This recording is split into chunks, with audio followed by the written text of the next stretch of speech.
Hello മക്കളെ, നമ്മള് പ്രത്യുൽപാദന ആരോഗ്യം എന്ന് പറയുന്ന ചാപ്റ്റർ അല്ലെ, റീപ്രൊഡക്റ്റീവ് ഹെൽത്ത് എന്ന് പറയുന്ന ചാപ്റ്റർ ആയിരുന്നു പഠിച്ചുകൊണ്ടിരുന്നത്. അപ്പൊ ആ ചാപ്റ്ററിനകത്ത് നമ്മൾ റീപ്രൊഡക്ഷനെ പറ്റി ഒത്തിരി കാര്യങ്ങൾ പഠിച്ചു അല്ലെ. എങ്ങനെയാണ് റീപ്രൊഡക്ഷൻ ഉണ്ടാവുന്നത്, അല്ലെങ്കിൽ എന്തൊക്കെ കാര്യങ്ങളാണ് ഒരു അമ്മയുടെ ബോഡിയിൽ നടക്കുന്നത്, പ്രസവം പാർച്ചുറേഷനെ പറ്റി നമ്മൾ ഡീറ്റെയിൽ ആയിട്ട് പഠിച്ചു. പ്രസവശേഷമുള്ള മുലയൂട്ടലും വാക്സിനേഷനെ പറ്റിയിട്ടും നമ്മള് പഠിച്ചു. ഇനി നമ്മളൊരു പുതിയൊരു ടോപ്പിക് നോക്കുകയാണ്. ദാറ്റ് ഈസ് കൗമാര ഗർഭധാരണം. കൗമാര പ്രായത്തിൽ ഉണ്ടാവുന്ന ഗർഭധാരണം. ഓക്കെ, സോ 10 വയസ്സിനും 19 വയസ്സിനും ഇടയിൽ സംഭവിക്കുന്ന ഗർഭധാരണത്തെയാണ് പൊതുവെ കൗമാര ഗർഭധാരണം എന്ന് പറയുന്നത് അല്ലെ. കൗമാര പ്രായം എന്ന് പറയുന്ന ഒരു പ്രായം അല്ലെ, ടീനേജ് എന്ന് പറയും അല്ലെ. അത് 10 മുതൽ 19 വയസ്സിനിടയിലുള്ള ഒരു പ്രായം.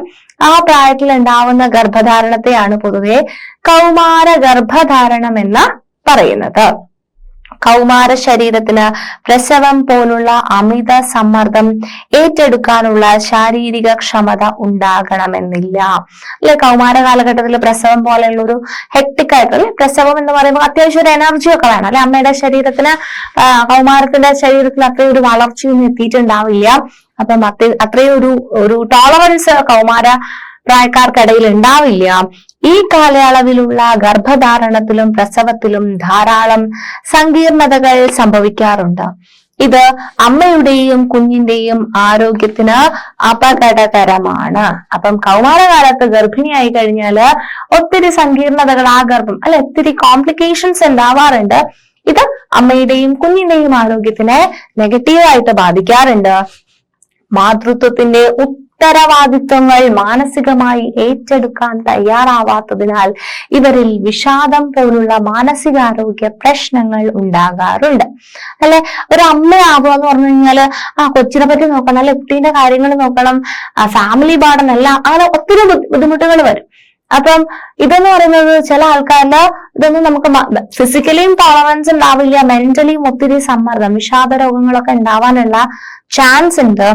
ആൻഡ് മാസം തികയാതെയുള്ള പ്രസവം, കുറഞ്ഞ ശാരീരിക ഭാരമുള്ള കുട്ടികൾ, ഉയർന്ന മാതൃശിശു മരണനിരക്ക് എന്നിവ ഈ സാഹചര്യത്തിൽ ഉണ്ടാകാറുണ്ട്.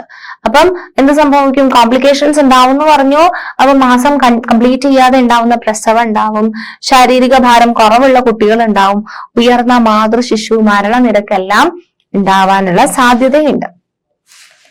ലൈംഗിക ചൂഷണത്തിലൂടെയും അല്ലാതെയും സംഭവിക്കുന്ന കൗമാരത്തിലെ ഗർഭധാരണം പലപ്പോഴും സുരക്ഷിതമല്ലാത്ത ഗർഭചിത്രത്തിലേക്ക് നയിക്കുന്നു അല്ലെ.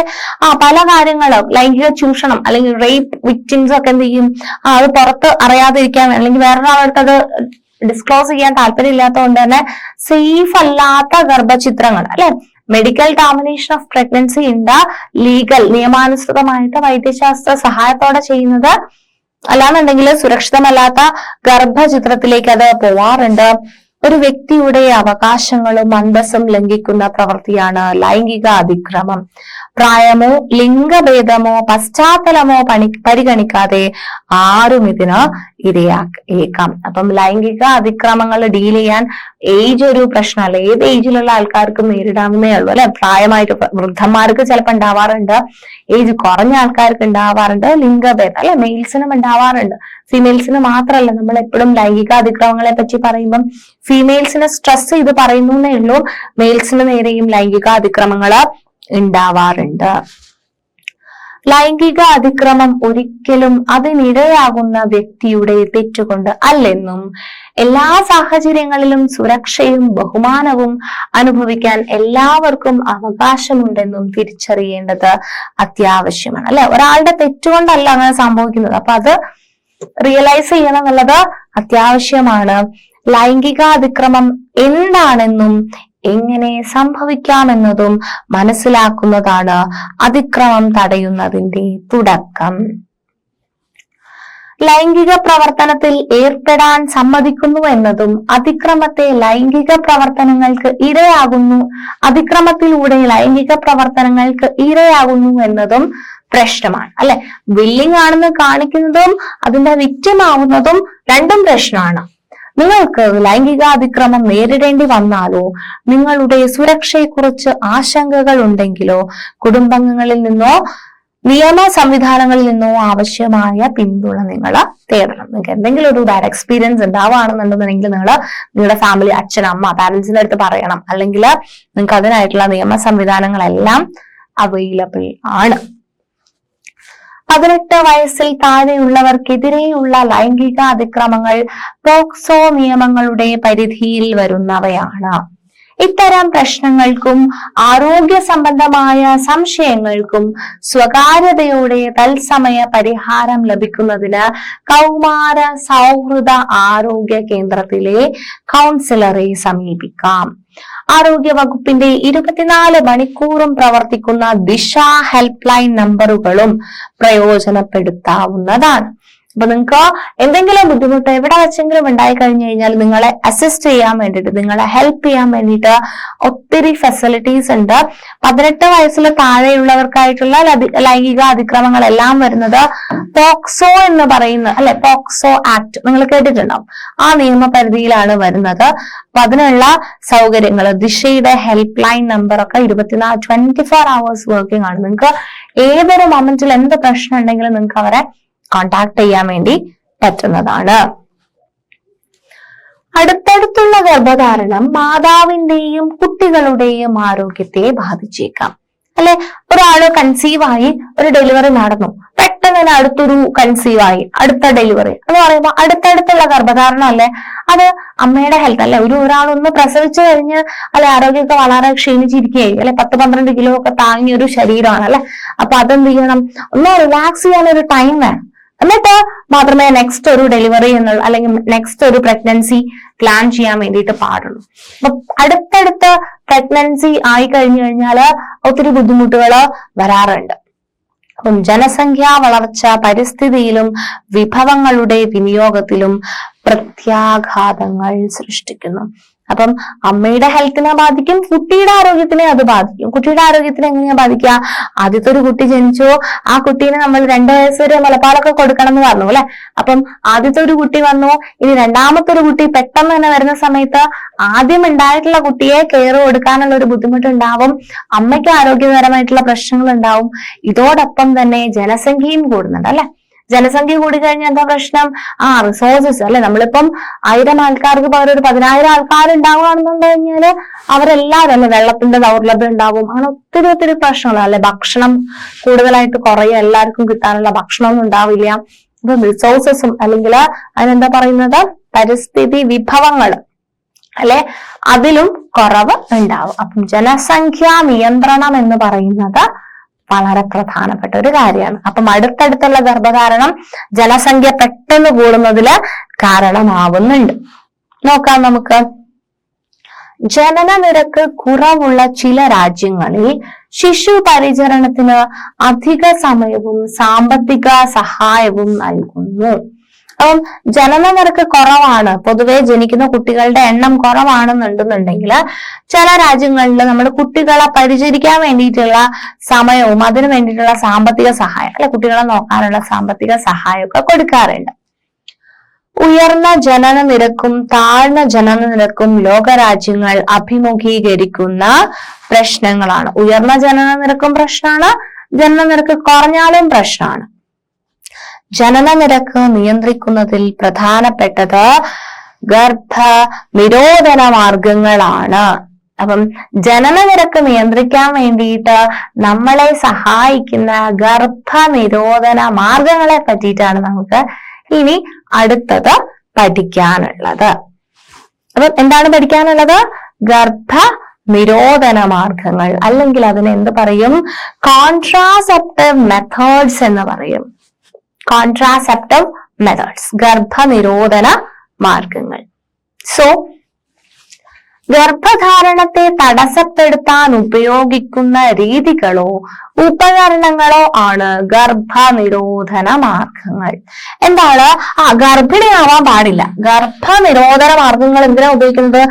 ഗർഭിണിയാവാൻ വേണ്ടി പാടില്ല. അതിനു വേണ്ടിയിട്ട് എന്തൊക്കെ ഉപകരണങ്ങൾ ഉപയോഗിക്കുന്നു, അല്ലെങ്കിൽ എന്തൊക്കെ രീതികൾ നമ്മൾ അഡോപ്റ്റ് ചെയ്യുന്നു, അതിനെ നമ്മൾ വിളിക്കുന്ന പേരാണ് ഗർഭ നിരോധന മാർഗം. ഗർഭിണിയാവാൻ പാടില്ല, അതാണ് ഗർഭനിരോധന മാർഗങ്ങൾ ഉപയോഗിക്കുന്നതിലുള്ള ആവശ്യം അല്ലെങ്കിൽ ഉദ്ദേശം എന്ന് പറയുന്നത്. ഗർഭധാരണത്തെ തടസ്സപ്പെടുത്താൻ വേണ്ടിയിട്ട് നമ്മൾ എന്തൊക്കെ മെത്തേഡ്സ് അഡോപ്റ്റ് ചെയ്യുന്നു അതാണ് ഗർഭനിരോധന മാർഗങ്ങൾ. ക്ലിയർ ആയോ? ഗർഭനിരോധന മാർഗങ്ങൾ എന്താന്ന് മനസ്സിലായോ? മനസ്സിലായി. കുടുംബാസൂത്രണത്തിൽ ഇതിന് നിർണായക പങ്കുണ്ട്. അപ്പൊ ഫാമിലി പ്ലാനിങ് അല്ലെ, ഫാമിലി ആയി കഴിഞ്ഞ് കപ്പിൾസ് അവർക്ക് എത്ര കുട്ടികൾ വേണം, അല്ലെങ്കിൽ എത്രാമത്തെ അവർ കല്യാണം കഴിഞ്ഞിട്ട് എത്ര കാലം കഴിഞ്ഞിട്ട് കുട്ടികൾ വേണം, അതുവരെയുള്ള ഗർഭത്തിനെയൊക്കെ അവർക്ക് പ്രിവെന്റ് ചെയ്യണം. അല്ലെങ്കിൽ ഒരു കുട്ടി ജനിച്ചതിന് ശേഷം അല്ലെ, അടുത്ത കുട്ടി പെട്ടെന്ന് ഉണ്ടായി കഴിഞ്ഞാല് ആദ്യത്തെ കുട്ടീനെ നോക്കാൻ പറ്റില്ല, അച്ഛനും അമ്മയ്ക്ക് ഹെൽത്ത് റിഗെയിൻ ചെയ്യാൻ പറ്റുന്നില്ല, അല്ലെങ്കിൽ ഒത്തിരി പ്രശ്നങ്ങൾ വേറെയും വരും. അപ്പം ഒരു കുട്ടി കഴിഞ്ഞിട്ട് ഇത്ര ഗ്യാപ്പ്, ഒരു 2 years 3 years 4 years 5 years കഴിഞ്ഞിട്ട് അടുത്ത കുട്ടി വേണം എന്നൊക്കെ പ്ലാൻ ചെയ്യാൻ വേണ്ടിയിട്ട് അല്ലെ, ഗർഭിണി ആവുന്നത് തടയാൻ വേണ്ടിയിട്ടാണ് നീഡഡ്, അടുത്തടുത്ത് ഗർഭം ഉണ്ടാവുന്നതൊക്കെ തടയാൻ വേണ്ടിയിട്ടാണ് ഗർഭനിരോധന മാർഗങ്ങൾ ഉപയോഗിക്കുന്നത്. ക്ലിയർ ആയോ? ക്ലിയർ ആയോ? കുടുംബാസൂത്രണത്തിൽ ഇതിന് നിർണായകമായ പങ്കുണ്ട്. ദമ്പതികൾക്ക് കുട്ടികൾ എപ്പോൾ വേണമെന്ന് തീരുമാനിക്കാൻ ഇത് അവസരം നൽകുന്നു. ഞാൻ പറഞ്ഞു അല്ലെ, എപ്പോ വേണം കുട്ടി എന്ന് ആ കപ്പിൾസിന് തെരഞ്ഞെടുക്കാൻ വേണ്ടിയിട്ട് പറ്റും ഗർഭനിരോധന മാർഗങ്ങൾ ഉപയോഗിച്ച് കഴിഞ്ഞാല്. ഗർഭധാരണത്തിൽ 2 മുതൽ 5 വരെ വർഷങ്ങളുടെ ഇടവേള വരുന്നത് മാതാവിന്റെ ആരോഗ്യത്തെ മെച്ചപ്പെടുത്തുകയും ആദ്യ കുഞ്ഞിന് യോജിച്ച പരിചരണം നൽകുന്നതിന് ഇടയാക്കുകയും ചെയ്യും. അപ്പം ഗർഭിണി ആയി ഒരു കുട്ടി ജനിച്ചു കഴിഞ്ഞ ഒരു 2 years ഗ്യാപ്പ് അല്ലെ, അടുത്ത കുട്ടി തമ്മിൽ 2 വയസ്സിന്റെ ഒരു വ്യത്യാസം, അല്ലെങ്കിൽ ഒരു 5 വയസ്സ് വരെയൊക്കെ ഒരു ഡിസ്റ്റൻസ് കീപ്പ് ചെയ്യുന്നത് അമ്മയ്ക്കും ഹെൽത്ത് നന്നാവാൻ സഹായിക്കും. അതോടൊപ്പം ആദ്യത്തെ കുട്ടീനെ കൂടുതലൊന്ന് ശ്രദ്ധിക്കാനും പറ്റും അല്ലെ. പുരുഷന്മാർക്കും സ്ത്രീകൾക്കും സ്വീകരിക്കാവുന്ന ഗർഭനിരോധന മാർഗങ്ങൾ ഉണ്ട്. പുരുഷന്മാർക്ക് മാത്രമല്ല ഗർഭനിരോധന മാർഗങ്ങൾ ഉള്ളത്, അല്ലെങ്കിൽ സ്ത്രീകൾ മാത്രം ഗർഭനിരോധന മാർഗങ്ങൾ ചെയ്യണമെന്നില്ല, രണ്ടുപേർക്കും ചെയ്യാൻ പറ്റും. പുരുഷന്മാർക്കും സ്ത്രീകൾക്കും ഗർഭനിരോധന മാർഗങ്ങൾ അഡോപ്റ്റ് ചെയ്യാൻ വേണ്ടിയിട്ട് പറ്റും. അപ്പം ഇതിലുള്ള പ്രധാനപ്പെട്ട ഗർഭനിരോധന മാർഗങ്ങളാണ് നമ്മൾ നോക്കുന്നത്. ആദ്യത്തത് ഹോർമോൺ ഗുളികകൾ, അല്ലെങ്കിൽ ഓറൽ കോൺട്രാസെപ്റ്റീവ് പിൽസ് എന്ന് പറയും. എന്താണ് ഹോർമോൺ ഗുളികകൾ? അത് എന്താന്ന് പറഞ്ഞു കഴിഞ്ഞാൽ അത് പിൽസ് കൂടുതലായിട്ടും സ്ത്രീകളിലാണ് യൂസ് ചെയ്യുന്നത്. ആർക്കാണ്? സ്ത്രീകൾ.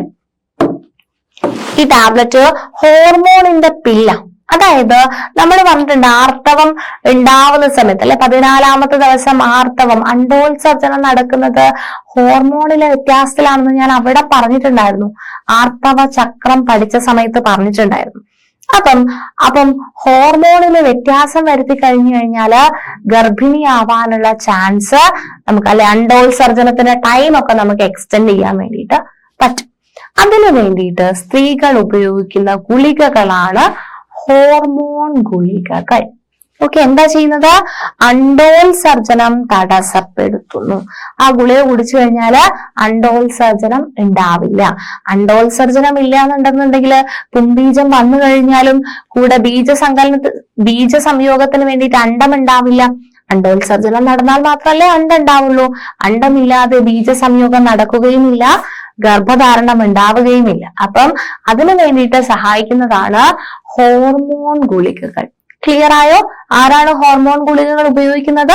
സ്ത്രീകളാണ് ഗർഭനിരോധക മാർഗമായിട്ട് ഹോർമോൺ ഗുളികകൾ ഉപയോഗിക്കുന്നത്.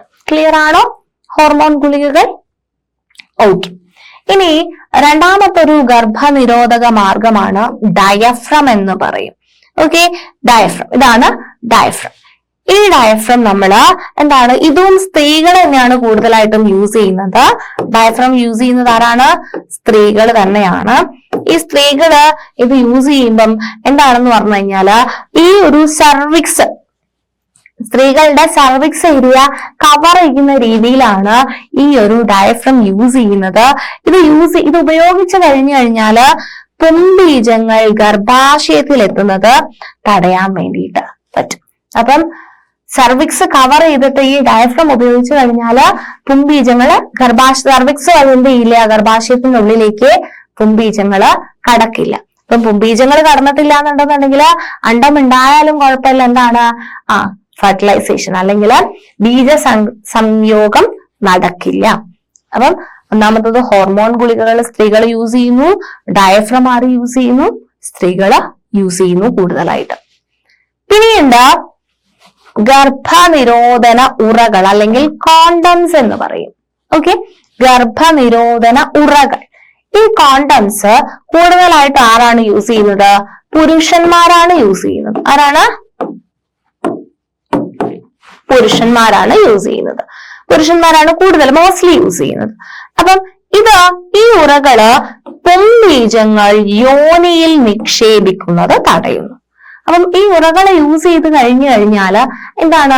പുംബീജങ്ങൾ യോനിയിൽ ഡെപ്പോസിറ്റ് ആവില്ല, നിക്ഷേപിക്കില്ല. അപ്പൊ പുംബീജങ്ങൾ എന്ത് ചെയ്യില്ല? സർവിക്സ് വഴി, ഗർഭാശയം വഴി എവിടേക്ക് പോവില്ല? അണ്ടവാഹിയിൽ പോയിട്ട് അണ്ടവുമായിട്ട് കൂടിച്ചേരില്ല. അപ്പം പുംബീജങ്ങള് ഗർഭാശയത്തിലേക്ക് അല്ലെങ്കിൽ യോനിയിലേക്ക് നിക്ഷേപിക്കുന്നത് തടയാൻ വേണ്ടിയിട്ടാണ് ഈ ഒരു കോണ്ടംസ് അല്ലെങ്കിൽ ഗർഭ നിരോധന ഉറകള് ഉപയോഗിക്കുന്നത്. അത് കൂടുതലായിട്ടും ആരാണ് യൂസ് ചെയ്യുന്നത്? പുരുഷന്മാരാണ് യൂസ് ചെയ്യുന്നത്. ഇനി വേറൊരു സംഭവമുണ്ട്, അതാണ് പുംബീജ നാശിനികൾ എന്ന് പറയും, സ്പാമിസൈഡ്സ് എന്ന് പറയും. പുംബീജ നാശിനികൾ അഥവാ സ്പാമിസൈഡ്സ്. ഇത് ഗർഭാശയത്തിൽ സർവിക്സിന് സമീപം പുംബീജങ്ങളെ നശിപ്പിക്കുന്നതിന് ഉപയോഗിക്കുന്നതാണ് സ്പാമിസൈഡ്സ്. ഗർഭാശയത്തിൽ തന്നെ സർവിക്സിന് സമീപം പുംബീജങ്ങളെ നശിപ്പിക്കുന്നതിന് ഉപയോഗിക്കുന്നു. ഇതൊരു ഓയിന്റ്മെന്റ് പോലെയുള്ളതാണ്. ഈ ഓയിന്റ്മെന്റ് ഇട്ട് കഴിഞ്ഞാൽ സ്പാമിസൈഡ് അല്ലെങ്കിൽ പുംബീജ നാശിനി, പുംബീജത്തെ നശിപ്പിച്ചു കളയും. അപ്പം പുംബീജം ശരീരത്തിനുള്ളിലേക്ക് കടക്കുവോ? ഗർഭാശയത്തിനുള്ളിലേക്ക് കടക്കുവോ? ഇല്ല അല്ലെ. ആ ഒരു ഓയിന്റ്മെന്റ് എന്ത് ചെയ്യും? പുംബീജങ്ങളെ നശിപ്പിച്ചു കളയും. അപ്പൊ അത് കൂടുതലായിട്ട് ആരാണ് യൂസ് ചെയ്യുന്നത്? സ്ത്രീകളാണ് യൂസ് ചെയ്യുന്നത്. അതാണ് പുംബീജ നാശിനികൾ. ഇനി ഈ ഒരു സംഭവമുണ്ട്, ഗർഭാശയാന്തര ഉപകരണങ്ങൾ അല്ലെങ്കിൽ ഇൻട്രാ യൂട്ടറൈൻ ഡിവൈസസ് എന്ന് പറയും. ഗർഭാശയാന്തര ഉപകരണങ്ങൾ അഥവാ ഇൻട്രാ യൂട്ടറൈൻ ഡിവൈസസ്. ഇത് ഇംപ്ലാന്റേഷൻ തടയാൻ വേണ്ടിയിട്ട് ഉള്ളതാണ്. ഇത് കൂടുതലും അല്ലെ യൂസ് ചെയ്യുന്നത് ആരാണ്? സ്ത്രീകളാണ്. സ്ത്രീകൾ. എന്താണിത്? ഗർഭാശയാന്തര ഉപകരണങ്ങൾ അല്ലെങ്കിൽ ഗർഭാശയത്തിന്റെ ഉള്ളിൽ കുറച്ച് ഉപകരണങ്ങൾ, ഡൈ ഷേപ്പിലൊക്കെ ടി ഷേപ്പിലൊക്കെ കാണുന്ന ഉപകരണങ്ങൾ എന്ത് ചെയ്യും? ഗർഭാശയത്തിലേക്ക് ഘടിപ്പിച്ചു വെക്കും. അപ്പൊ അത് ഫെർട്ടിലൈസേഷൻ നടന്നു കഴിഞ്ഞാലും അല്ലെങ്കിൽ ബീജസംയോഗം നടന്നു കഴിഞ്ഞാലും ഇത് ഇംപ്ലാന്റ് ചെയ്യാൻ വേണ്ടി സമ്മതിക്കത്തില്ല. ഗർഭാശയത്തിൽ ഉപകരണങ്ങൾ ഘടിപ്പിച്ചത് കാരണം അവിടെ എന്ത് ചെയ്യില്ല? ഇംപ്ലാന്റേഷൻ അല്ലെ, ബ്ലാസ്റ്റോസിസ്റ്റ് വന്നിട്ട് എൻഡോമെട്രിയത്തിന് മേലെ അറ്റാച്ച് ചെയ്യുന്നതിനല്ലേ ഇംപ്ലാന്റേഷൻ എന്ന് പറയുന്നത്. അത് തടയും. ഇംപ്ലാന്റേഷൻ തടഞ്ഞു കഴിഞ്ഞാല് എന്ത് ചെയ്യില്ല? ഗർഭിണി ആവത്തില്ല. സോ അതാണ് ഗർഭാശയാന്തര ഉപകരണങ്ങൾ അഥവാ ഇൻട്രാ യൂട്ടറൈൻ ഡിവൈസസ് എന്ന് പറയുന്നത്. അപ്പം ഇത്രയും നേരം നമ്മൾ പറഞ്ഞിട്ടുള്ള കാര്യങ്ങൾ എന്ന് പറയുന്നത് ഗർഭനിരോധക മാർഗങ്ങളായിരുന്നു. ആദ്യത്തേത് ഹോർമോൺ ഗുളികകളാണ്, സ്ത്രീകൾ യൂസ് ചെയ്യുന്നു. ഡയഫ്രം ആണ്, സ്ത്രീകൾ യൂസ് ചെയ്യുന്നു. ഗർഭനിരോധന ഉറകൾ കൂടുതലായിട്ടും പുരുഷന്മാർ യൂസ് ചെയ്യുന്നു. പുംബീജ നാശിനികൾ സ്ത്രീകൾ യൂസ് ചെയ്യുന്നു. ഗർഭാശയാന്തര ഉപകരണങ്ങള് സ്ത്രീകൾ യൂസ് ചെയ്യുന്നു. അപ്പം ഇത്രയും നേരം പറഞ്ഞ കാര്യങ്ങളൊക്കെ താൽക്കാലികമായിട്ട് ഗർഭാശയ ഉറകൾ യൂസ് ചെയ്യുന്നു എന്ന് വിചാരിക്കാം. ദാറ്റ് മീൻസ് ഗർഭനിരോധന ഉറകൾ യൂസ് ചെയ്യുന്നു എന്ന് വിചാരിച്ചോ.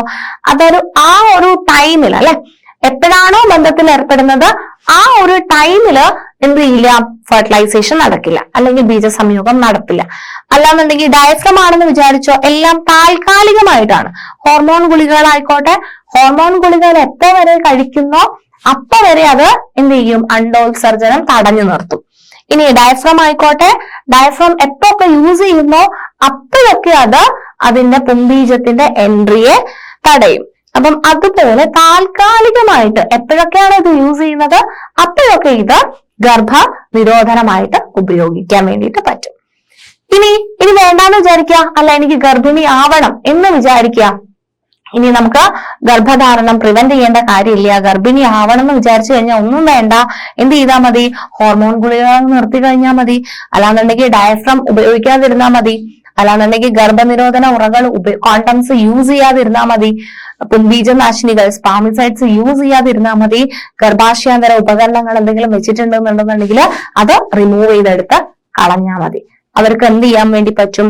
പ്രഗ്നന്റ് ആവാൻ വേണ്ടിയിട്ട് പറ്റും. അപ്പൊ ഇത്തരം ഉപകരണങ്ങൾ ഉപയോഗിക്കുന്നതൊക്കെ താൽക്കാലികമായിട്ടൊരു ഗർഭധാരണം അല്ലെ, ഒരു 2 വർഷം കഴിഞ്ഞിട്ട് കുട്ടി മതി എന്നുണ്ടെന്നുണ്ടെങ്കിൽ ആ 2 വർഷത്തേക്കുള്ള ഒരു സെറ്റപ്പായിട്ട് നമുക്ക് ഈ IUDs ഇൻട്രായൂട്രൈൻ ഗർഭാശയാന്തര ഉപകരണങ്ങളായിക്കോട്ടെ ബാക്കിയുള്ള മെത്തേഡ്സ് ഒക്കെ യൂസ് ചെയ്യാൻ വേണ്ടി പറ്റും. ഇനി അതല്ല, ഇനി എനിക്ക് എന്റെ ജന്മത്തിൽ ഇനി എന്താവണ്ട, അല്ലെങ്കിൽ ഇനി നമുക്ക് ജന്മത്തിൽ കുട്ടികളെ വേണ്ട, ഇനി നമുക്ക് വേണ്ട, ഇത് ലാസ്റ്റ് ആണ്, ഇനി കുട്ടികൾ വേണ്ടേ വേണ്ട എന്നുള്ള ഡിസിഷൻ ആണെന്നുണ്ടെങ്കിൽ ഇത് നമുക്ക് എപ്പോഴും കണ്ടിന്യൂ ചെയ്യാൻ വേണ്ടി പറ്റണമെന്നില്ല. കാരണം ഗർഭനിരോധന ഉറകൾ യൂസ് ചെയ്യാൻ വിട്ടുപോയി കഴിഞ്ഞാൽ, അല്ലാന്നുണ്ടെങ്കിൽ ഹോർമോൺ ഗുളികകൾ കഴിക്കാൻ മറന്നുപോയി കഴിഞ്ഞു കഴിഞ്ഞാൽ, ഡയഫ്രംസ് യൂസ് ചെയ്യാൻ വിട്ടുപോയി കഴിഞ്ഞു കഴിഞ്ഞാല് ഗർഭിണി ആവാനുള്ള ഒരു സാധ്യത ഉണ്ട്. പക്ഷേ ഇനി പറയുന്ന 2 method, that is tubectomy and vasectomy, ഈ 2 മെത്തേഡാണ് നിങ്ങൾ ഗർഭനിരോധന മാർഗമായിട്ട് ഉപയോഗിക്കുന്നത് എന്നുണ്ടെന്നുണ്ടെങ്കിൽ എന്താണെന്ന് പറഞ്ഞു കഴിഞ്ഞാല് നിങ്ങളോട് ഇത് നിങ്ങൾ ഇതിനകത്ത് വേറെ പ്രിക്കോഷൻസും കാര്യങ്ങളും ഒന്നും എടുക്കേണ്ടതില്ല. ഇനി ഇത് സ്ഥിരമായിട്ടുള്ള ഒരു ഗർഭനിരോധന മാർഗമാണ്. ഇത്രയും നേരം പറഞ്ഞതെല്ലാം താൽക്കാലിക ഗർഭനിരോധന മാർഗങ്ങളായിരുന്നു. ഇത് സ്ഥിര ഗർഭനിരോധന മാർഗങ്ങളാണ് എന്ന് പറഞ്ഞു കഴിഞ്ഞാല് ഈ ട്യൂബക്ടമി എന്ന് പറയുന്ന ഒരു പ്രൊസീജിയർ ചെയ്ത് കഴിഞ്ഞാല് എന്ത് ചെയ്യില്ല, നിങ്ങള് പിന്നെ അങ്ങോട്ടേക്ക് പ്രഗ്നന്റ് ആവത്തില്ല. നിങ്ങൾ വാസക്ടമി എന്ന് പറയുന്ന ഈ ഒരു പ്രൊസീജിയർ ഇത് നമ്മൾ ചെയ്യുന്നത് സ്ത്രീകളിലാണ്. ട്യൂബക്ടമി ചെയ്യുന്നത് ആരിലാണ്? സ്ത്രീകളാണ് ട്യൂബക്ടമി ചെയ്യുന്നത്. വാസക്ടമി ചെയ്യുന്നത് ആരാണ്? പുരുഷന്മാരാണ്. സ്ത്രീകള് ട്യൂബക്ടമി ചെയ്തു കഴിഞ്ഞാൽ പിന്നെ പ്രഗ്നന്റ് ആവത്തില്ല. പുരുഷന്മാര് വാസക്ടമി ചെയ്തു കഴിഞ്ഞാൽ പിന്നെ പുംബീജങ്ങളെ പുറത്തേക്ക് ബീജോത്സർഗം ചെയ്യാറില്ല. ഓക്കെ, അപ്പം ഇതാണ് ആ 2 പ്രൊസീജിയർ. ഇത് രണ്ടും സ്ഥിരമായിട്ടുള്ള ഗർഭനിരോധന മാർഗം ആണ്. ട്യൂബക്ടമിയിൽ എന്താ ചെയ്യുന്നതെന്ന് നോക്കാം നമുക്ക്. ട്യൂബക്ടമിയിൽ നിങ്ങൾ നോക്കിക്കേ, അണ്ടവാഹിയെ മുറിച്ചോ കെട്ടിവെച്ചോ അണ്ടത്തിന്റെ സഞ്ചാരപാത തടയുന്നു. നിങ്ങൾ നോക്കൂ, ഇതായിരുന്നില്ലേ അണ്ടവാഹി? ഞാൻ വരച്ച ചിത്രം ഓർമ്മയില്ലേ? പണ്ട് അണ്ടവാഹി അല്ലെങ്കിൽ ഫലോപ്പിയൻ ട്യൂബ് എന്ന് പറയുന്ന സംഭവം ഇതല്ലേ. ഇവിടെ നമ്മൾ എന്ത് ചെയ്യും? ഇവിടെ ഒരു കട്ട് കൊടുക്കും. കണ്ടോ, ഈ 2 സൈഡിൽ ഒരു മുറിക്കും. കട്ട് ചെയ്തിട്ട് ഈ സൈഡും കെട്ടിക്കളയും, ഈ സൈഡും കെട്ടിക്കളയും, ഇവിടെയും കെട്ടും, ഇവിടെയും കെട്ടും. കെട്ടിക്കഴിഞ്ഞു കഴിഞ്ഞാല് ഇത് അണ്ടാശയമല്ലേ? ഇത് അണ്ടാശയമാണ്. ഈ അണ്ടാശയത്തിൽ നിന്നല്ലേ അണ്ടം പുറത്തേക്ക് വിടുന്നില്ലേ? ഈ അണ്ടം പുറത്തേക്ക് പോയി കഴിഞ്ഞാലും ഇവിടേക്ക് എന്തില്ല, സ്പേംസ് പിന്നെ എന്ത് ചെയ്യില്ല, ഇങ്ങോട്ടേക്ക് എൻട്രി ഉണ്ടാവില്ല. അപ്പം എന്തായി? ഇവിടെ സ്പ്ലിറ്റ് ആയി അല്ലെ, ഇവിടെ മുറിച്ച് കെട്ടിക്കഴിഞ്ഞു. ഇനി സ്പേംസിന്റെ എൻട്രി ഉണ്ടാവത്തില്ല. എന്ത് സംഭവിക്കില്ല? അവിടെ ഗർഭിണി ആവാനുള്ള സാധ്യത അല്ലെ, രണ്ടും കൂടെ മീറ്റ് ചെയ്യില്ല. സ്പേമും ഓവവും തമ്മിൽ മീറ്റ് ചെയ്യത്തില്ല. പുംബീജവും അണ്ടവും തമ്മിൽ മീറ്റ് ചെയ്യുന്നില്ല. അവിടെ ഗർഭിണി ആവാനുള്ള സാധ്യത ഉണ്ടാവുന്നില്ല. അതാണ് ഒരു സ്ഥിരമായിട്ടുള്ള ഒരു ഗർഭനിരോധന മാർഗമാണ് ട്യൂബക്ടമി എന്ന് പറയുന്നത്. ഇനി വാസക്ടമി നോക്കിക്കേ, പുരുഷന്മാര് ചെയ്യുന്ന ഗർഭനിരോധന മാർഗമാണ്. വാസക്ടമി എന്ന് പറയുന്നത് ബീജവാഹിയെ മുറിച്ചോ കെട്ടിവെച്ചോ പുംബീജത്തിന്റെ സഞ്ചാരപാത അടയ്ക്കുന്നു. ഇവിടെ ഇതാണ് ടെസ്റ്റിസ് എന്ന് ഞാൻ പറഞ്ഞിട്ടുണ്ടായിരുന്നു. ഇവിടെ നിന്ന് ഇങ്ങോട്ടേക്ക് ബീജവാഹി അല്ലെ, ബീജങ്ങളെ കൊണ്ടുവരുന്ന ഇതുവഴി ബീജങ്ങൾ ഇതിലെ ഇങ്ങനെയാണ് പുറത്തേക്ക് ബീജോത്സർഗം നടത്തുന്നത്. ഇങ്ങനെയാണ് അല്ലെ, ഇവിടെ നിന്ന് ആയിക്കോട്ടെ, ഇവിടെ നിന്ന് ഇങ്ങനെ വന്നിട്ട് ഇങ്ങനെയാണ് ഇത് പുറത്തേക്ക് പോകുന്നത്. നമ്മൾ എന്ത് ചെയ്യുന്നു? വാസക്ടമിയിൽ എന്താ ചെയ്യുന്നത്? ഇവിടെ എന്ത് ചെയ്യും? ഈ ബീജവാഹി എന്ത് ചെയ്യും? ഇവിടെ കട്ട് കൊടുക്കും, ഇവിടെ മുറിക്കും, ഇവിടെയും കട്ട് ചെയ്യും. കട്ട് ചെയ്തിട്ടത്തെയും കട്ട് ആൻഡ് ടൈ മെത്തേഡാണ്. കട്ട് ചെയ്യും, കെട്ടിക്കൊടുക്കും, ഇവിടെയും കെട്ടും, 2 അറ്റവും എന്ത് ചെയ്യും? കെട്ടിക്കൊടുക്കും. കെട്ടിക്കഴിഞ്ഞാൽ എന്താ സംഭവിക്കുന്നത്? ഇവിടെ ഉണ്ടായി കഴിഞ്ഞാൽ എന്ത് ചെയ്യില്ല? ഇതുവഴി എന്ത് ചെയ്യില്ല, ഇത് പുറത്തേക്ക് വരത്തില്ല. അപ്പൊ അതാണ് വാസക്ടമി എന്ന് പറയുന്ന പ്രൊസീജിയർ. ഇത് ആർക്കാ ചെയ്യുന്നത്? പുരുഷന്മാരിലാണ് ഈ ഒരു പ്രൊസീജിയർ ചെയ്യുന്നത്. ബീജവാഹിയെ മുറിച്ചോ കെട്ടിവെച്ചോ പുംബീജത്തിന്റെ സഞ്ചാരപാത അടയ്ക്കുന്നു. അതാണ് വാസക്ടമി എന്ന് പറയുന്നത്. ട്യൂബക്ടമി എന്ന് പറയുന്നത് അണ്ടവാഹിയെ മുറിച്ചോ കെട്ടിവെച്ചോ അണ്ടത്തിന്റെ സഞ്ചാരപാത അടയ്ക്കുന്നു.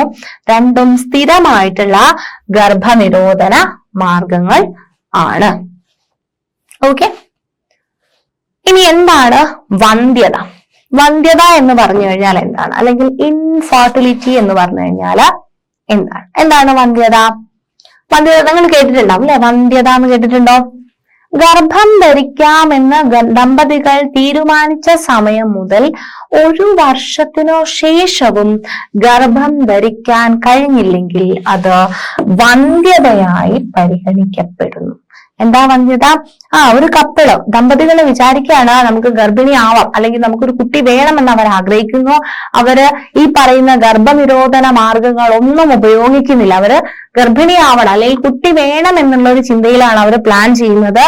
പക്ഷേ അങ്ങനെ അവര് പ്ലാൻ ചെയ്തിട്ട് പോലും 1 വർഷത്തിന് ശേഷവും അവർക്ക് ഗർഭം ധരിക്കാൻ കഴിയുന്നില്ല എന്നുണ്ടെങ്കിൽ അത് വന്ധ്യതയായിട്ടാണ് നമ്മൾ കണക്കാക്കുന്നത്. കൺസെപ്റ്റ് ക്ലിയർ അല്ലേ? അപ്പം വന്ധ്യത ഉണ്ടാവാൻ വേണ്ടിയിട്ട് പങ്കാളികളിൽ ഒരാൾക്കോ ഇരുവർക്കോ വന്ധ്യതയ്ക്കുള്ള കാരണങ്ങൾ ഉണ്ടാവാം. അപ്പം ചിലപ്പം മെയിൽ പാർട്ട്ണർ അല്ലെ, സ്ത്രീ ആയിട്ടുള്ള ആൾക്കാർക്കും പ്രശ്നം ഉണ്ടാവുക, അല്ലാന്നുണ്ടെങ്കിൽ ഫീമെയിൽ, മെയിലോ ഫീമെയിലോ, സ്ത്രീക്കോ പുരുഷനോ രണ്ടാൾക്കും ഉണ്ടാവാം. ചിലപ്പോൾ ഒരാൾക്ക് മാത്രം എന്തെങ്കിലും ഒരു പ്രശ്നം കാരണങ്ങൾ ഉണ്ടാവാം. ബീജോത്പാദനത്തിലെ തകരാറുകൾ, പുംബീജങ്ങളുടെ എണ്ണത്തിലും അവയുടെ ചലനശേഷിയുമുള്ള കുറവ്, ചില രോഗങ്ങൾ എന്നിവ പുരുഷ വന്ധ്യതയ്ക്ക് ഇടയാക്കുന്നു. പുരുഷന്മാർക്ക് എന്തൊക്കെ കാരണങ്ങൾ കൊണ്ടാണ് വന്ധ്യത ഉണ്ടാവുന്നത്? ഒന്നില്ലെങ്കിൽ അവരുടെ പുംബീജത്തിന്റെ ഉൽപാദനത്തിലുള്ള തകരാറ്, അല്ലെങ്കിൽ എണ്ണം കുറവ്, ചലനം അല്ലെ, മൂവ് ചെയ്യണം. ഞാൻ പറഞ്ഞു വാലിന്റെ ഊർജം ഉപയോഗിച്ചിട്ടല്ലേ, വാൽ ഉപയോഗിച്ചിട്ടല്ലേ മൂവ് ചെയ്യുന്നത്. 1 മിനിറ്റിൽ 1.5 മില്ലിമീറ്റർ വെച്ചിട്ട് മൂവ് ചെയ്യണ്ടേ? അങ്ങനെ ചലിക്കാൻ പറ്റാത്തത്, ഇതെല്ലാം കാരണമാണ് പുരുഷ വന്ധ്യത ഉണ്ടാവുന്നത്.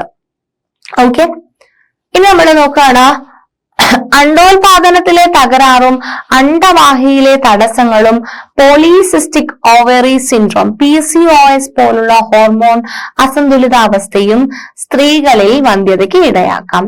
സ്ത്രീകളിൽ എങ്ങനെയാണ് വന്ധ്യത ഉണ്ടാവുന്നത്? ഒന്നില്ലെങ്കിൽ അണ്ടോൽപാദനം അല്ലെ, അണ്ടം ഉൽപ്പാദിപ്പിക്കുന്നതിലുള്ള പ്രശ്നം, അണ്ടവാഹിയിൽ എന്തെങ്കിലും തടസ്സം, PCOD അല്ലെ. PCOD പലർക്കുമുള്ള ഒരു അസുഖമാണ് PCOD എന്ന് പറയുന്നത്. എന്താ PCOD? Polycystic ovarian syndrome. അങ്ങനത്തെ ഹോർമോൺ ഇംബാലൻസ് കാരണം ഉണ്ടാവുന്ന അസുഖങ്ങളൊക്കെ സ്ത്രീകളില് എന്തുണ്ടാക്കും? വന്ധ്യതയ്ക്ക് ഇടയാക്കുന്നുണ്ട്. ഇനി രണ്ടാൾക്കാർക്കും വിഷവസ്തുക്കൾ, മലിനീകരണം, പുകവലി, മയക്കുമരുന്നുകളുടെ ഉപയോഗം, മദ്യപാനം എന്നിവയും ലൈംഗികമായി പകരുന്ന അണുബാധകൾ, പ്രത്യുൽപാദന അവയവങ്ങളിലെ വീക്കം എന്നിവയും ഇരുവരിലും പ്രത്യുൽപാദന ക്ഷമത കുറയ്ക്കാം. അപ്പം രണ്ടാൾക്കാർക്കും വന്ധ്യതയ്ക്ക് ഉണ്ടാവുന്ന കാരണം, രണ്ടാൾക്കാർക്കും കോമൺ ആയിട്ട് വന്ധ്യതയ്ക്ക് ഉണ്ടാവുന്ന കാരണങ്ങൾ എന്ന് പറയുന്നത് എന്തെങ്കിലും വിഷവസ്തുക്കള് അല്ലെങ്കിൽ മലിനീകരണം അല്ലെ, മൊത്തം പരിസര മലിനീകരണം കാരണമാവാം. പുകവലി, മയക്കുമരുന്നുകളുടെ ഉപയോഗം, മദ്യപാനം, ലഹരി ഉപയോഗം അല്ലെ. പിന്നെന്താണ്? ലൈംഗികമായിട്ട് പകരുന്ന അണുബാധകൾ. നമുക്ക് ഡീറ്റെയിൽ ആയിട്ട് അടുത്ത സെഷനിൽ അത് പഠിക്കാനുണ്ട്. പിന്നെ മറ്റുള്ള കാരണങ്ങൾ കാരണവും ഇരുവരിലും പ്രത്യുൽപാദന ക്ഷമത അല്ലെങ്കിൽ വന്ധ്യതയുടെ കാരണങ്ങളായിട്ട് പറയാം. സ്ത്രീകളിലാണെന്നുണ്ടെങ്കിൽ PCOS അല്ലെ, പോളിസിസ്റ്റിക് ഓവേറിയൻ സിൻഡ്രോം, അതുപോലെ തന്നെ അണ്ടോൽപാദനത്തിലെ തകരാറ്. പുരുഷന്മാരിലാണെന്നുണ്ടെന്നുണ്ടെങ്കിൽ എന്താണ്? പുംബീജത്തിലെ തകരാറ്, എണ്ണത്തിലുള്ള കുറവ്, ക്വാളിറ്റിയിലും ക്വാണ്ടിറ്റിയിലുള്ള കുറവ്, ചലനശേഷിയിലുള്ള കുറവ്. ഇത്രയാണ് പുരുഷന്മാരിലെ വന്ധ്യതയ്ക്ക് കാരണം. അപ്പൊ മെയിൽ പാർട്ട്ണർക്ക് മാത്രമായിരിക്കാം പ്രശ്നം ഉണ്ടാവുക, ഫീമെയിൽ പാർട്ട്ണർക്ക് മാത്രമായിരിക്കാം പ്രശ്നം ഉണ്ടാവുക, ചിലപ്പോൾ 2 പാർട്ട്ണറിനും പ്രശ്നം, എന്തെങ്കിലും കാരണങ്ങൾ വന്ധ്യതയ്ക്ക് കാണാൻ വേണ്ടി സാധിക്കും. അപ്പൊ നമ്മള് ഇതുവരെ പഠിച്ച ഗർഭനിരോധന ഉപായങ്ങൾ അല്ലെ, ഗർഭനിരോധന മാർഗങ്ങൾ നമ്മൾ ഇതുവരെ നോക്കിയിട്ടുണ്ടായിരുന്നു. ആ ഗർഭനിരോധന മാർഗങ്ങളിൽ നിന്നും നിങ്ങൾക്ക് താൽക്കാലിക ഗർഭനിരോധന മാർഗങ്ങൾ ഏതൊക്കെയാണെന്ന് ഓർത്തെടുക്കാൻ വേണ്ടി പറ്റുന്നുണ്ടോ? ഉണ്ടല്ലേ? ഏതൊക്കെയാണ്? ഉറകളുണ്ട്. അതുപോലെ തന്നെ നിങ്ങൾ നോക്കി, നമ്മൾ ഇവിടെ തന്നെ മാർക്ക് ചെയ്തിട്ടുണ്ട് ഏതൊക്കെയാണ് താൽക്കാലികം. താൽക്കാലികം ഏതാ? ഹോർമോൺ ഗുളികൾ താൽക്കാലികമാണ്, ഡയഫ്രം താൽക്കാലികമാണ്, ഗർഭനിരോധന ഉറകൾ താൽക്കാലികമാണ്, പുംബീജനാശിനികൾ താൽക്കാലികമാണ്, ഗർഭാശയാന്തര ഉപകരണങ്ങളും താൽക്കാലികമാണ്. ഇനി സ്ഥിര ഗർഭനിരോധന മാർഗങ്ങൾ എന്ന് പറയുന്നത് ട്യൂബക്ടമിയും വാസക്ടമിയും. പുരുഷന്മാരിലെ ഗർഭനിരോധന മാർഗങ്ങൾ എന്ന് പറയുന്നത് ഈ പറയുന്ന വാസക്ടമിയും അതുപോലെ തന്നെ ഗർഭനിരോധന ഉറകളുമായിരുന്നു. സ്ത്രീകളിലെ ഗർഭനിരോധന മാർഗങ്ങൾ എന്ന് പറയുന്നത് ട്യൂബക്ടമിയും പുംബീജനാശിനി, ഗർഭാശയാന്തര ഉറകള്, ഹോർമോൺ ഗുളികകളും ഡയഫ്രം അല്ലെ. അത് വേർതിരിച്ച് നിങ്ങൾ പഠിച്ചു വെക്കുന്നത് നിങ്ങൾക്ക് നല്ലതായിരിക്കും. കാരണം മാച്ച് ദ ഫോളോയിങ് ഒക്കെ ചോദിച്ചു കഴിഞ്ഞാൽ നിങ്ങൾക്ക് താൽക്കാലിക ഗർഭനിരോധന മാർഗങ്ങൾ ഏതാ, സ്ഥിരമായ ഗർഭനിരോധന മാർഗങ്ങൾ ഏതാണ്, സ്ത്രീകളിലെ ഗർഭനിരോധന മാർഗങ്ങൾ ഏതാണ്, പുരുഷന്മാരിലെ ഗർഭനിരോധന മാർഗങ്ങൾ ഏതാണ് എന്നൊക്കെ നിങ്ങളുടെ അടുത്ത് വേറെ വേറെ ആയിട്ട് ചോദിക്കാനുള്ള സാധ്യതയും നമുക്ക് തള്ളിക്കളയാൻ വേണ്ടിയിട്ട് പറ്റത്തില്ല. ലബോറട്ടറിയിലെ ഹോർമോൺ, ശുക്ല പരിശോധനകൾ, അൾട്രാസൗണ്ട് സ്കാനിംഗ്, ജനിതക പരിശോധനകൾ എന്നിവ വഴി വന്ധ്യതയ്ക്ക് കാരണം തിരിച്ചറിയാം. മരുന്നുകളും ഇൻ വിട്രോ ഫെർട്ടിലൈസേഷൻ, നിങ്ങൾ കേട്ടിട്ടുണ്ടോ? വന്ധ്യതയ്ക്കുള്ള ഒരു പരിഹാരം ഇൻഫെർട്ടിലിറ്റി സെന്റേഴ്സ് ഇപ്പൊ ഇഷ്ടം പോലെ ഉണ്ടല്ലോ. ആൻഡ് ഇൻ വിട്രോ ഫെർട്ടിലൈസേഷൻ പോലുള്ള അസിസ്റ്റഡ് റീപ്രൊഡക്റ്റീവ് ടെക്നോളജീസ്, ആർട്ട് എന്ന് പറയും. Assisted reproductive technology. നമുക്ക് ഇൻ വിട്രോ ഫെർട്ടിലൈസേഷൻ നമുക്ക് ശരീരത്തിനുള്ളിൽ ഇപ്പം ഒത്തിരി മെത്തേഡ്സ് ഉണ്ട്. ഇപ്പം പുരുഷന്മാർക്ക് എന്തെങ്കിലും കംപ്ലൈന്റ് അല്ലെങ്കിൽ കാരണങ്ങൾ, വന്ധ്യതയ്ക്കുള്ള കാരണങ്ങൾ പുരുഷന്മാരാണെന്നുണ്ടെന്നുണ്ടെങ്കിൽ അവർക്ക് വേണ്ട സൗകര്യങ്ങൾ ചെയ്തു കൊടുക്കുക. സ്ത്രീകൾക്കാണെന്നുണ്ടെങ്കിൽ അതിന് വേണ്ട സൗകര്യങ്ങൾ. അപ്പൊ ഒത്തിരി കാര്യങ്ങൾ ചെയ്തിട്ട് വന്ധ്യതയെ പരിഹരിക്കാൻ വേണ്ടിയിട്ടുള്ള മാർഗങ്ങൾ അവൈലബിൾ ആണ്. വന്ധ്യതാ ചികിത്സയ്ക്ക് പ്രയോജനപ്പെടുത്താൻ വേണ്ടിയിട്ടാണ് മരുന്നുകളുണ്ട്. അതുപോലെ തന്നെ in vitro fertilisation, ART, assisted reproductive technologies ഒക്കെ അവൈലബിൾ ആണ്. ഓക്കെ, സോ ഇത്രയാണ് നമുക്ക് ഈ ഒരു സെഷനിൽ പറയാനുണ്ടായിരുന്നത്. എന്തൊക്കെ കാര്യങ്ങളാ മക്കളെ നമ്മൾ ഈ ഒരു സെഷനിൽ ഡിസ്കസ് ചെയ്തിട്ടുണ്ടായിരുന്നത്? മെയിൻ ആയിട്ട് നമ്മൾ കൗമാര ഗർഭത്തിനെ പറ്റിയിട്ടും അതുപോലെ തന്നെ നമ്മള് ഗർഭനിരോധന മാർഗങ്ങളെ പറ്റിയിട്ടുമാണ് നമ്മൾ മെയിൻ ആയിട്ട് ഈ ഒരു സെഷനിൽ ഡിസ്കസ് ചെയ്തിട്ടുണ്ടായിരുന്നത് അല്ലെ. കൗമാര ഗർഭധാരണവും ഗർഭനിരോധന മാർഗങ്ങളുമാണ് നമ്മൾ ഡിസ്കസ് ചെയ്തിട്ടുണ്ടായിരുന്നത്. 10 വയസ്സിനും 19 വയസ്സിനും ഇടയിൽ സംഭവിക്കുന്ന ഗർഭധാരണത്തെയാണ് നമ്മൾ പൊതുവെ കൗമാര ഗർഭധാരണം എന്ന് പറയുന്നത്. കൗമാര ശരീരത്തിന് അല്ലെ ആ ഗർഭത്തിന്റെ ഒരു ശാരീരിക ബുദ്ധിമുട്ടുകളും മാനസിക ബുദ്ധിമുട്ടുകളൊക്കെ വരാനുള്ള ചാൻസ് കൂടുതലാണ്. അപ്പൊ അമ്മയുടെയും കുഞ്ഞിന്റെയും ആരോഗ്യത്തിനെ അത് വളരെ മോശമായ രീതിയിൽ ബാധിക്കാനുള്ള സാധ്യതയുണ്ട്. എന്താണ്, സുരക്ഷിതമല്ലാത്ത ഗർഭചിത്രത്തിലേക്ക് നയിക്കാനുള്ള ഒരു സാധ്യതയുണ്ട്. അപ്പം എല്ലാ ആൾക്കാർക്ക് എഗെയിൻസ്റ്റ് ആയിട്ടും ലൈംഗികാതിക്രമങ്ങൾ വരുന്നുണ്ടെന്ന് നമ്മൾ പറഞ്ഞു. പോക്സോ നിയമങ്ങളിലാണ് 18 വയസ്സിൽ താഴെയുള്ളവർക്കെതിരെയുള്ള ലൈംഗികാതിക്രമങ്ങൾ പോക്സോ നിയമത്തിലാണ് വരുന്നതെന്ന് പറഞ്ഞു. ആരോഗ്യ വകുപ്പിന്റെ ദിശ ഹെൽപ്പ് ലൈൻ സർവീസിനെ പറ്റി പറഞ്ഞു. ജനന നിരക്ക് നിയന്ത്രിക്കാൻ വേണ്ടിയിട്ട് ഉപയോഗിക്കുന്ന ഗർഭനിരോധന മാർഗങ്ങളെ പറ്റിയിട്ടാണ് നമ്മൾ ഡീറ്റെയിൽ ചെയ്ത് പഠിച്ചത്. ഗർഭനിരോധന മാർഗങ്ങൾ എന്ന് പറഞ്ഞു കഴിഞ്ഞാൽ എന്താണ്? ഗർഭധാരണത്തെ തടസ്സപ്പെടുത്താൻ ഉപയോഗിക്കുന്ന രീതികളോ ഉപകരണങ്ങളോ ആണ്. രീതികളായിരിക്കാം ചിലപ്പം, അല്ലെങ്കിൽ ഉപകരണങ്ങളായിരിക്കും. അപ്പൊ എപ്പം നമുക്ക് ദമ്പതികൾക്ക് എപ്പം കുട്ടികളെ വേണമെന്ന് അവർക്ക് ഡിസൈഡ് ചെയ്യാൻ ഈ ഒരു ഗർഭനിരോധന മാർഗങ്ങൾ, പുരുഷന്മാർക്കും സ്ത്രീകൾക്കും ഗർഭനിരോധന മാർഗങ്ങളുണ്ട് അല്ലെ. ഹോർമോൺ ഗുളികകൾ, ഡയഫ്രം, ഉറകൾ, പുംബീജനാശിനികൾ, ഗർഭാശയാന്തര ഉപകരണങ്ങൾ, അത്രയും താൽക്കാലിക ഗർഭനിരോധന മാർഗങ്ങളാണ്. സ്ഥിര ഗർഭനിരോധന മാർഗങ്ങളായിട്ട് ട്യൂബക്ടമിയും വാസക്ടമിയും ഉണ്ട്. വന്ധ്യത എന്താന്ന് പറഞ്ഞു അല്ലെ. വന്ധ്യത എന്ന് പറഞ്ഞു കഴിഞ്ഞാൽ എന്താണ്? ഗർഭം ധരിക്കാമെന്ന് ദമ്പതിമാർ തീരുമാനിച്ച സമയം മുതൽ 1 വർഷത്തിനു ശേഷവും ഗർഭം ധരിക്കാൻ കഴിയാത്ത അവസ്ഥ. സ്ത്രീകൾക്കായിരിക്കും ചിലപ്പോൾ പ്രശ്നം, പുരുഷന്മാർക്കായിരിക്കും പ്രശ്നം. പുരുഷന്മാർക്കാണെന്നുണ്ടെങ്കിൽ ബീജോത്പാദനത്തിലുള്ള പ്രശ്നം, എണ്ണത്തിലെ കുറവ്, ചലനത്തിലെ കുറവൊക്കെ ഉണ്ടാവാം. സ്ത്രീകൾക്കാണെന്നുണ്ടെങ്കിൽ PCOS, അണ്ടോത്പാദനത്തിലുള്ള ബുദ്ധിമുട്ട്, അതൊക്കെ ആയിരിക്കാം. ഇതിനൊക്കെയുള്ള സൊല്യൂഷൻസ് അല്ലെ, മരുന്നുകളുണ്ട്. ഇൻ വിട്രോ ഫെർട്ടിലൈസേഷൻ ഉണ്ട്, അസിസ്റ്റഡ് റീപ്രൊഡക്റ്റീവ് ടെക്നോളജീസ് എല്ലാം അവൈലബിൾ ആണ്. ഇതെല്ലാം വന്ധ്യതാ ചികിത്സയ്ക്ക് വേണ്ടിയിട്ട് പ്രയോജനപ്പെടുത്താമെന്ന് നമ്മള് പറഞ്ഞു. സോ ഇത്രയാണ് ഈ ഒരു സെഷനിൽ പറയാനുള്ളത്. ചാപ്റ്ററിന്റെ ബാക്കി കാര്യങ്ങൾ നമുക്ക് നെക്സ്റ്റ് വേറൊരു സെഷനിൽ ഡിസ്കസ് ചെയ്യാം. Thank you.